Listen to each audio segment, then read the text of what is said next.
بانی P T I کے وکالتنامے پر دستخط نہ ہو سکے۔ عمران خان کے وکیل خالد یوسف چودھری گھنٹوں انتظار کے بعد خالی ہاتھ لوٹ گئے۔ بعد ازاں میڈیا سے گفتگو کے دوران خالد یوسف چودھری کا کہنا تھا کہ گھنٹوں انتظار کروا کر جیل انتظامیہ کا وکالتنامہ لینے سے صاف انکار کر دیا۔ جیل حکام قانوناً وکالتنامے پر دستخط کروانے کے پابند ہیں۔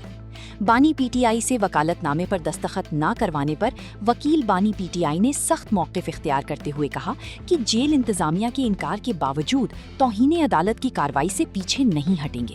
ہم ہر صورت اور ہر حال میں جیل حکام کے خلاف توہین عدالت دائر کریں گے۔ جیل انتظامیہ کا رویہ غیر قانونی ہے۔ عدالتی میدان میں آخری حد تک لڑیں گے۔ بعد ازاں وکالت نامے وصول کرنے سے انکار پر ایڈوکیٹ خالد یوسف چودھری اڈیالہ جیل سے واپس روانہ ہوگی۔ اس وقت میں اڈیالہ جیل راولپنڈی کے باہر موجود ہوں۔ یہاں میں 12:30 بجے سے لے کے اس وقت تک موجود ہوں، لیکن عمران خان صاحب کے توہین عدالت کی درخواست اور وکالت نامے کے اوپر دستخط کروا کے میرے حوالے نہیں کیے گئے ہیں، اور بنیادی مقصد یہ ہے کہ تاکہ عمران خان صاحب میڈیکل کے معاملے کے اوپر سپریم کورٹ آف پاکستان میں توہین عدالت کی درخواست دائر نہ کر سکیں۔ لیکن ہم ہر حال میں توہین عدالت کی درخواست دائر کر کے رہیں گے، اور کل انشاءاللہ ہم توہین عدالت کی درخواست دائر کریں گے۔